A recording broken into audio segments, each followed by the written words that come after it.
Bom pessoal, vamos então aqui a mais um vídeo da nossa monitoria de circuitos elétricos 2. Desta vez em um dos conteúdos que irão cair ali na segunda avaliação da disciplina, que seria circuitos trifásicos desequilibrados. Então, esse exercício aqui nós temos um sistema que ele é estrela-estrela, com uma impedância de neutro que é equivalente a 5 ohms. E nesse caso aqui é um sistema que a gente vai chamar de um sistema estrela-estrela fracamente aterrado. Certo? O sistema fracamente aterrado, relembrando, é aquele em que a impedância de neutro ela é diferente de zero. Muito bem, a gente tem aqui uma fonte simétrica, então a fase A está com um módulo de 110 ângulo zero e as demais fases, fase B e fase C, estão com o mesmo módulo e o ângulo ali com a defasagem de 120 graus. Sequência de fase ABC, sequência positiva. Mas as cargas elas estão desequilibradas. Então, aqui a fase A ela vai ter uma impedância de 80 mais J50, a fase B 20 mais J30 e a fase C 60 menos J40. Logo, esse é um sistema desequilibrado. Portanto, quando a gente vai resolvendo o exercício, eu não posso mais fazer aquelas considerações de que IB, por exemplo, vai ser igual a IA, atrasado de 120 graus, e o IC vai ser o IA também, adiantado de 120 graus. Essas suposições que a gente fazia lá para o sistema equilibrado, elas não são mais válidas. O que muda então para o nosso sistema? O que muda é que a gente vai ter que encontrar então o valor da corrente A, separadamente encontrar o valor da corrente B e depois da corrente C, certo? Tem uma outra particularidade desse sistema, que é a presença aqui da impedância de neutro. Então, o que isso vai afetar aqui o nosso sistema? Como eu tenho a impedância de neutro, eu não poderia, por exemplo, nesse exercício, dizer que a corrente A vai ser a tensão VA dividido por essa impedância da fase A. Por quê? Porque a carga aqui na fase A, ela de fato está aqui no terminal positivo da fonte, conectado no mesmo potencial, mas o terminal negativo não está conectado diretamente aqui ao segundo terminal da carga. Eu vou ter uma impedância aqui no meio. Logo, essa impedância de neutro faz com que eu não possa considerar que o potencial na carga é o mesmo potencial da fonte na fase A. Dessa maneira, o método de resolução, aqui já passando uma dica para vocês, quando eu tenho impedância de neutro, é sempre método das malhas. Ok? Viu ali que tem impedância de neutro, vocês vão aplicar o método das malhas. Então vamos aqui, a gente já está bem acostumado, né, com o método das malhas, malha 1 e 1, malha 2, aqui embaixo malha e 3, certo? Então a gente vai descrever aqui o sistema matricial equivalente para esse circuito. Para a fase A, eu vou ter aqui que a corrente de malha I1 vai percorrer a impedância 80 mais J50 e a impedância de 5 ohms aqui de neutro. Então aqui vai ser 85 mais J50. Para a malha 2, ela vai passar por 20 mais J30 e também por 5 ohms, então vai ficar 25 mais J30. E a corrente de malha 3 vai passar por 20 mais J30 e também por 60 menos J40. Ou seja, vai ficar 80 menos J10 ohms. E os elementos fora da diagonal principal agora. Elemento 1, 2 vai ser aquela impedância que é compartilhada tanto pela corrente de malha I1 quanto pela corrente de malha I2. No caso aqui a gente vê que é só os 5 ohms. Lembra que sempre vem com o sinal trocado. Então aqui menos 5 também para o elemento 2, 1. Tanto 2, 1 quanto 1, 2 vão ter aqui o valor na matriz de impedância como sendo menos 5. Aqui, 1, 3. Qual que é a impedância que é compartilhada ao mesmo tempo pela corrente de malha 1 e 3? A gente vê que não tem nenhuma conexão entre as duas malhas, então esse elemento aqui é igual a zero. Mesma coisa para o 1, 3 quanto para o 3, 1. Por fim, aqui, impedância compartilhada pela corrente de malha 2, 3 ou 3, 2, né, que vai ser a mesma, é essa impedância aqui de 20 mais J30. Então vem com o sinal trocado, 20 mais J30, aqui também, 20 mais J30. Então essa aqui é a matriz de impedância equivalente para o sistema. Isso aqui tudo multiplica então as correntes de malha, I1, I2, 3. E vai ser igual, agora aqui as tensões, as fontes, né, que vão estar presentes em cada uma das malhas. Para a malha I1, eu vou ter a fonte VA, no sentido de elevação de tensão, ela vai do sinal negativo para o positivo, então eu estou elevando o potencial. Então 110 ângulo zero vem aqui com o sinal positivo.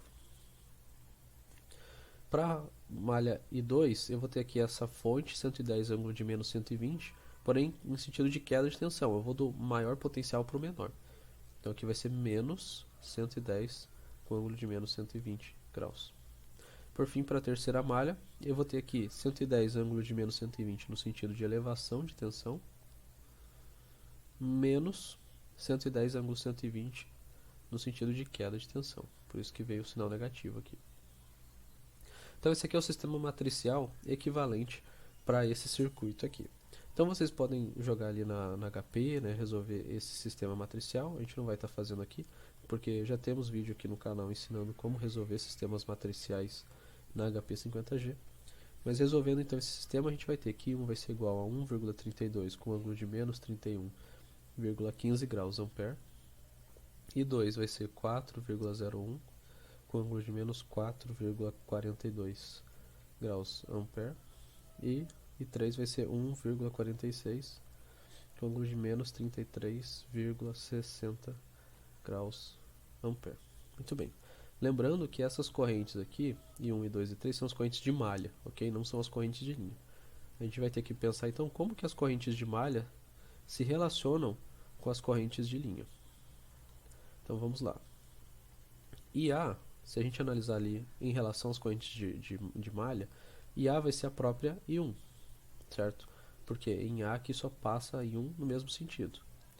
Então, IA, consequentemente, a gente sabe que vai ser 1,32 com um ângulo de menos 31,15 graus ampere. E B, agora olhando aqui B, ela vai ser I3, ou seja, I3 está no sentido de B, menos I2. I3 menos I2. Que fazendo essas contas aqui, a gente vai ter 2,83 com um ângulo de menos 169,83 graus ampere. E IC, então vai ser menos I3, que vai ser 1,46 com ângulo de 146,4 graus ampere. Então a primeira parte do exercício, que são as correntes de linha, nós já encontramos aqui, e esse aqui seria o resultado. Bom, isso aqui não diverge muito do que a gente já estava fazendo para o sistema equilibrado. Quando a gente aplicava o método das malhas, eram exatamente esses os passos que a gente seguia. O que a gente pode observar nesse caso é que as correntes de linha elas são diferentes entre si. Então, isso reforça aquela ideia que a gente comentou lá no início, de que o sistema é desequilibrado e que, portanto, as correntes IB e C não vão ter o mesmo módulo de A e também não vão estar defasadas de 120.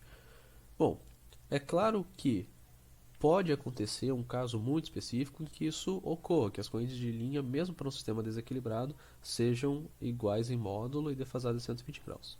Mas aí seria um caso muito específico. Em geral, elas vão ser diferentes entre si e não vão ter essa defasagem. Beleza? Muito bem. Próxima etapa do exercício, ele pede o fator de desequilíbrio na carga. Para a gente poder usar o fator de desequilíbrio, lembrando, a gente precisa encontrar, antes de mais nada, as tensões aqui em cada uma das cargas, VAN, VBN e VCN. Então vamos lá, como é que eu encontro VAN? VAN não vai ser 80 mais J50, que é a impedância, vezes a corrente A, que é a corrente que passa aqui pela carga. Então, fazendo essa multiplicação, a gente vai ter aqui que a tensão nessa fase vai ser 124,53 com ângulo de 0,86 graus volts. Muito bem. Mesma coisa para VBN. VBN agora vai ser 20 mais J30 vezes IB agora. Então isso aqui vai me dar 102,04 com ângulo de menos 113,52 graus volts.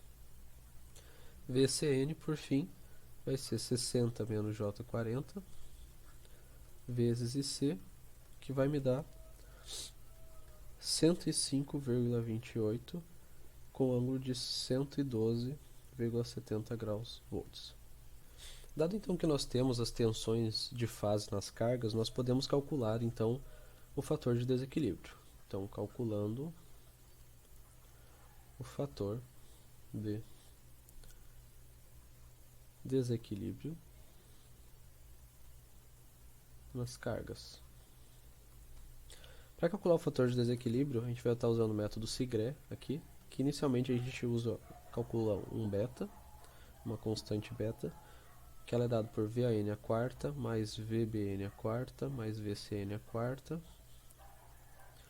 dividido por VAN ao quadrado mais VBN ao quadrado mais VCN ao quadrado, tudo isso aqui ao quadrado.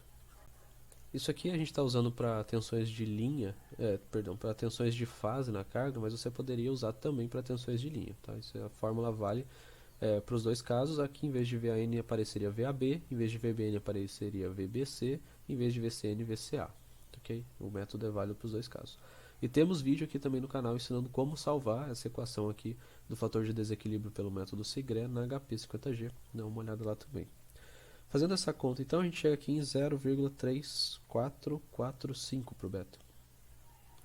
Portanto, o fator de desequilíbrio ele vai ser calculado como 100 vezes, 100 para ter o valor em porcentagem, 1 menos a raiz de 3 menos 6 beta, sobre 1 mais raiz de 3 menos 6 beta. Tudo isso aqui na raiz.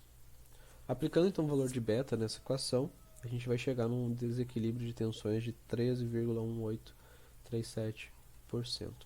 Então, o fator de desequilíbrio ele nos ajuda a quantificar o quanto essas fases estão desequilibradas. Porque uma coisa é a gente dizer o sistema é desequilibrado. Agora, outra coisa é a gente dizer quanto que o sistema está desequilibrado. Então, o cálculo do fator de desequilíbrio ajuda a gente nesse sentido. Okay? Muito bem. Calculando então o fator de desequilíbrio, que é o segundo item da questão. Depois, qual que é a corrente de neutro? Muito bem, vamos lá. A corrente de neutro ela pode ser calculada utilizando-se a lei de Kirchhoff das correntes. Se nós tivermos um nó aqui nesse ponto de neutro das cargas, nós vamos perceber que a corrente de neutro que sai desse nó ela deve ser igual a todas as correntes que entram nela, ou seja, IA, IB e IC. Logo, a corrente de neutro ela tem que ser igual à soma das três correntes ali nas fases. Soma das correntes que entram no nó tem que ser igual à corrente que vai sair desse nó.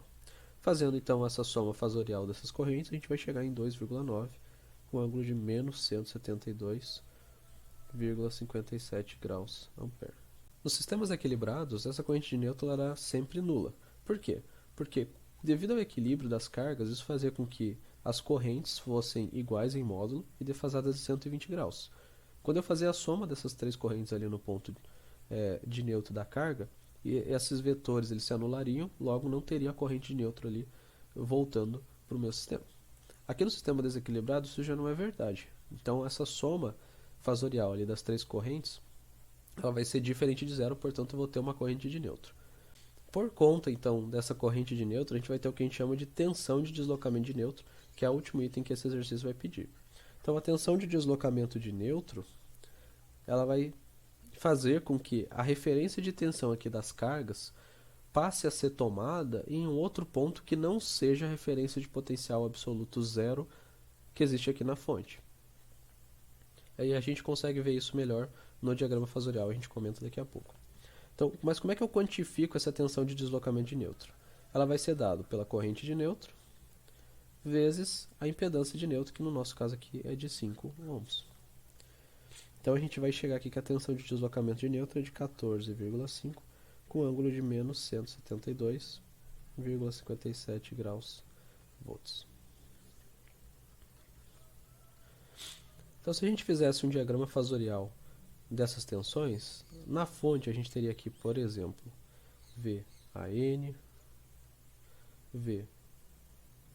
VBN e VCN equilibradas, tá, de mesmo módulo. Claro que considerando que esse desenho aqui fosse perfeito, né, elas teriam o mesmo módulo e defasagem de 120 graus.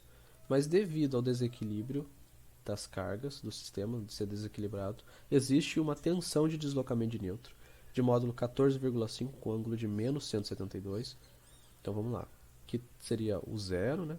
Se eu fizesse menos 180 estaria para cá, então menos 172 vai estar mais ou menos para cá. Com o módulo de 14,5, então o módulo desse vetor tem que ser menor. Aqui é V e não N. E agora as tensões na carga vão ser tomadas a partir desse ponto. Então aqui 124,53 com ângulo de 0,86. Então ângulo praticamente zero aqui.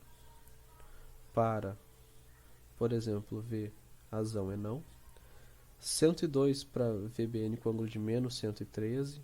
então estaria mais ou menos para cá, um fasor menor do que VAN. E VCN 105,28 com ângulo de 112.